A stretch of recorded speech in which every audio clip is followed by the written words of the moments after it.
قرآن يدرو يا لسه لا كاس انت وادك عزبه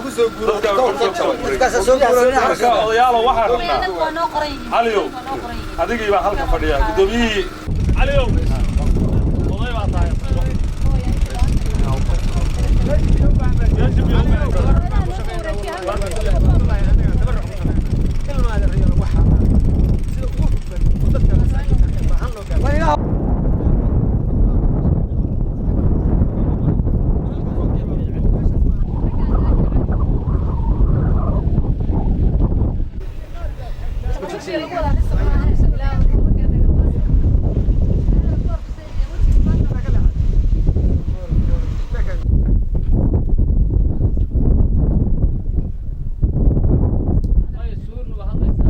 بسم الله الرحمن الرحيم waxaa maanta halkaan iskugu nimaadnay inaan ka qayb qaadano oo dibka la qaybsano ilaahay baa dibta qaadi kara dadka walaalaheena oo tabaalaysan ee reer Puntland gaar ahaan kuwa gobolka Nugaal degmada Garowe tuulooyinka hoos yimaada oo aan u tabarracayno biyo dhaan iyadoo la ogsoon yahay in baadka iyo biyihii labadiiba dhulka ka yaraadeen laakiin nolosha ay tahay biyo ayaa waxa la isu xilqaamay gabdho ka soo jeeda gobolka Nugaal ama gabdhaha gobolka Nugaaleed inay dadkooda walaalahood tabaalaysan oo biyo la'aanta haysa ay u sameeyaan qaylo dhaan biyaan maanta galabta halkaan waxaan u joognaa feeskii koowaad ee biyo dhaanka waxaan u gaarsiin doonaa 10 tuulo oo kamid ah tuulooyinka hoos yimaada degmada Garowe tuulooyinkaas oo kala ah tuulada la yiraahdo Korqori tuulada la yiraahdo Abaarey Goldheer Dacarre tuulada la yiraahdo Korcawood tuulo Ooman Reemanti Birta Dheer Biracad Ceelwacayseed insha Allah hadii Ilaahay yiraahdo 10kaas tuulo ba waxaan rajaynaynaa saacadaha soo socda inay biidaan ku gaaraan biidaankan waxa isu soo taagay gabdhaha gobolka Nugaaleed kuwooda maqan iyo kuwooda joogaba oo aan ku mahadsan yihiin ragina caawinaya barnaamijkan nagala qayb qaatay aad iyo aad baan u mahadsantiin waxaan ku soo dhaweynayaa barnaamijkan qaabka loo maamulay barnaamijka gudoomiyahayaga ah waa mahadsantiin bismillaahir rahmaanir rahiim sida suhur u sheegtay weeye waxaan halka isugu nimaanay waa intaas ay suhur sharaxday wax ka badan ma aha meesha hadda aan ku sugannahay waxa weeye rabaable ceelka biyaha laga dhaansho kadib markaan sameynay qiimeyn meelaha biyaha laga heli karo dadka meelaha ugu dhow sida loo kala liito iyo muxuu ahaayay cidda aan kala kaashan karno oo noogu dhow markaas halkan waxa ku sugan Cabdi Ganda oo ah odayga tuuladan aan ugu nimaanay oo si fiican nooga caawiyay xagga baabuurta heshiisyadooda iyo sida loo gaarsiin karo dadka biyaha marka waxaan ummadda u sheegaynaa muslimiinta meel kasta ay joogaan gaar ahaan kuwa reer Puntland in muxuu ahaayay dadka laga qayb qaato abaarta biyo la'aanta iyo hadii muxuu ahaayay caaw Ilaahay roob siiyo oo risqiisa uu keeno hadii biyo la helo wax kale oo badan oo dadku u baahan yihiin baa dadku waa dad tabaalaysan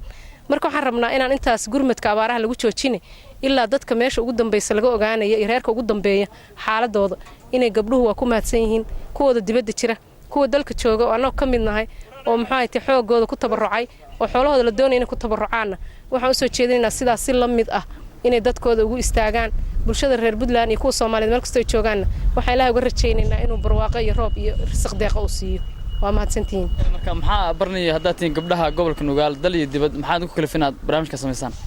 waxaan u kalifay barnaamijkan inaan sameeyno kadib markii qaylo dhaan badan ay naga soo gaartay dadka deegaanada ku xeeran magaalada Garowe anoo Garowe ku sugnayn oo deganeyn markii barnaamijyo ay soo xil saareen dadka dhalinyarada ah ay maxay tageen meelo badan oo dad tabaalaysan ay ka soo duubeen filmaan maxay runtii aad looga naxayo dad maxay waayeel ah caruur xoolo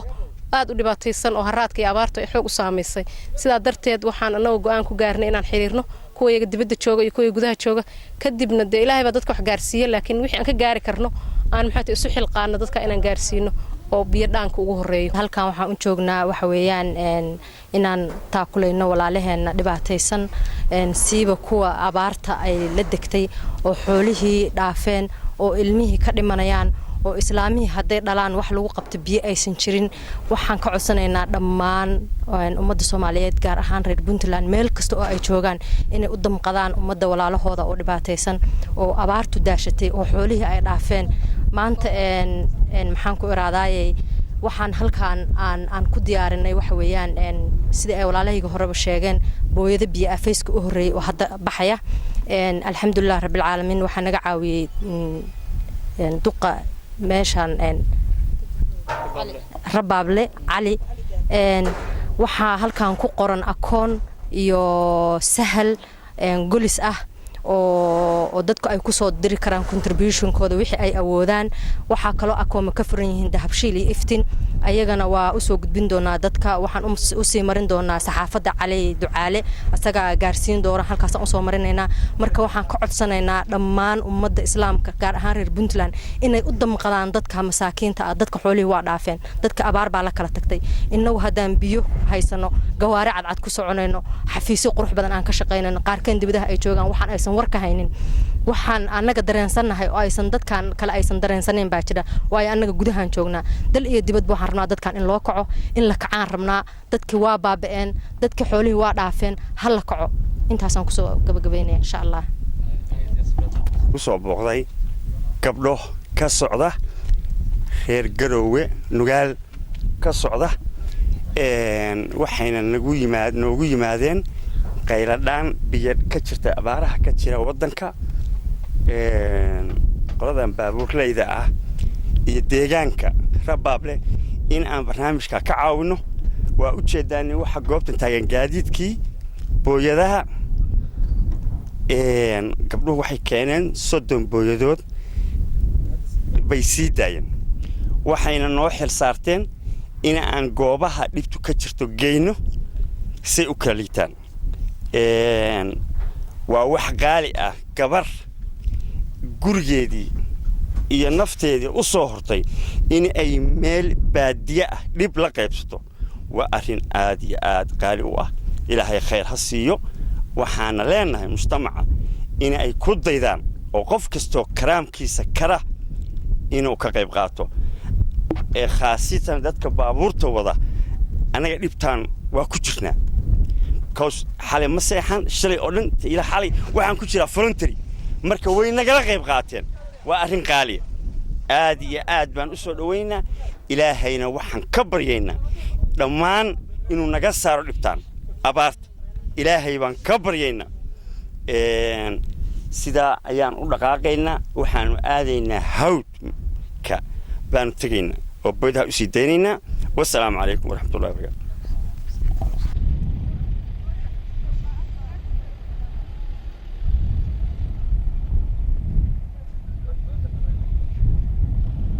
السلام عليكم ورحمة الله وبركاته. هل كان أنا عاون كلاسو هاللينو وتورد سلاحله أو كتيرسن قبل كنوجال ولا المجا أديكو كبيرابي بل واحد نقول أنت أبارتي بيلان كتير دقيقة. وحوي بيان وكتير هذا وحوي واحد شو عبد الله بهاني اللي هذا واحد شو سلاحله ما قدر. سمع بدن بانو عن هاي يا أنا بكتير هذا إحنا ولا سويا haatan waxaan soo gaartay biyaan soo gaaray gabdhaha soo gaartay gobolka Nugaal. waxa weeye biyaheena waa ka gudoonay waana loo baahan yahay hadeertaana midaan iyo mid ka badan labadaba waa loo baahan yahay hadaan Ilaahay raxmadna la soo gaarin waana inoo ballan qaadeen. marka hadda laba booyadood ayay soo gaaray oo waxaan taaganahay barkadii biyaha lagu shubay. gabdhahan iyagu isxilqaamay oo u gurmanaya dadka abaaru saameeyay sida u aragtaa. waxaan u arkaa dad wanaagsan inay yihiin kuwa inoo keenayna waa uga mahad celinaynaa. assalaamu calaykum waraxmatullahi. Fortune Cali waxay ka mid tahay gabdhihii guddigan qaybta ka ahaa ee hawsha waday tan iyo saaka biyo dhaamintan u taagnaa. bal Fortune iyo iyada waxay dareemayso iyo cidda u mahad celinaysa ayaa raba inaan soo gudbiyo. والله علي waxa weeyaan dareenkayga alxamdulillaah rabbil caalamiin boqolkiiba 99 waan faraxsanahay waxaan ku faraxsanahay waxa weeyaan saakay shantii aroornimo hawshii aanu galnay waxaan soo gabagabaynay hadeer alxamdulillaah anagu hadda joogna tuulada Salaxley oo aan gaarsiinay saddexdii booyadood hadda u dambeysay dhowr tuulo oo badanna waa tii saakay waxaan loo diray adigu ilaa iyo dhowr iyo 10 booyadood oo la gaarsiiyay alxamdulillaah rabbil caalamiin farxadayda lama soo koobi karo maadaama intaas oo qoys aanu gaarsiinay biyahaas ay u baahnaayeen oo dib fara badan iyo abaaro fara badan iyo oon fara badan oo meeshaas ka jiray waxaan halkan uga mahadcelinayaa gabdhaha reer Puntland dal iyo dibadba oo naftooda iyo maalkooda u soo huray waxaan leeyahay gabdhaha dibadda jira oo noo fududeeyay inaan hawshaan u qabanno aad baad u mahadsantihiin waxaan kaloo u mahadcelinayaa dhammaan cid allaali cidii ka qayb qaadatay barnaamijkan oo iyadana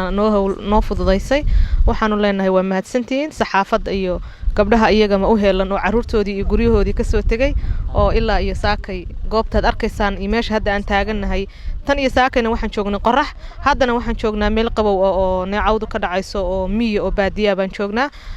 aad baan ugu faraxsanahay habeen iyo maalin waxaan u taaganahay shacabkayaga iyo dadkayaga inaan u shaqeyn doono haddii idinka Ilaahay ka dhigo anagoo volunteer iyo naf iyo maalba u horeyna marka waxaan leenahay aad baa u mahadsantihiin dhamaanteen fartuun waxa hadda soo gurmaday waa dumarkii dibadda jiray ragga laftigoodii dhalinyarada maxaa leedahay والله horta rag waxaan leeyahay doorkoodii way ka gabeen oo maxay tahay rag ama dhalinyaro ha ahaado ama qof weyn ba ha ahaado maxay tahay waad garan kartaan abaaraha ka dhacay Puntland inay yihiin kuwa aad u saameeyay kuwa xoolahoodii in naftoodiiba ay tireen taas ay tahayna wax rag oo u soo gurmaday oo ilaa ay hadda ka hadlay haba yaraatee ma jirto marka taasna waxaan oran karaa ragow ka kaca meesha hawlihiina waad qabteen waxaanu idin leenahay nasoo garab istaaga shimbiraha baan lahayn midna ma duushaa la yiri marka baalasheedii baa tihiin waxaan jeclaan lahayn inaad garabkayga aad timaadaan insha Allah aad hawlaha aan ku jirnaa idinkana aan la aragtaan oo aad damiirkiina iyo dadnimadiina iyo naftiina iyo maalkiina aad hurtaan dalkiina iyo dadkiinaba waa Salaxley waxa laga sameeyaa biyo dhaamin dadka Soomaaliyeed waxa laga codsanayaa inay ka qayb qaataan gurmadka loogu jiro samata bixinta dadka reer guuraaga ah ee ku nool deegaanada Puntland ee Soomaaliya ee abaartu saameysay qof kasto waxa waajib ka saaran yahay inaad dhaqaalaha ku bixisid sidii loo badbaadin lahaa reer guuraaga waxa dareemi karaa qof goobaha ay ka jiraan abaaraha ee soo arkay aniguna waxa kamid ahaa dadkii soo arkay halkan oo ah meelaha ay abaartu ku jiraan xilligan oo ah 6 saac habeenimo waxa loo joogaa biyo dhaamin sidii qoysaska Soomaaliyeed loo samata bixin lahaa waxa dareesanahay in dadka magaalooyinka ku nool ay ku tirsan yihiin dadka reer guuraaga ama reer miyiga haddii reer guuraagii ay saameysay abaartu sidee bay reer magaalku noolaanayaan marka dhageysta ama akhrista ama daawad isweydii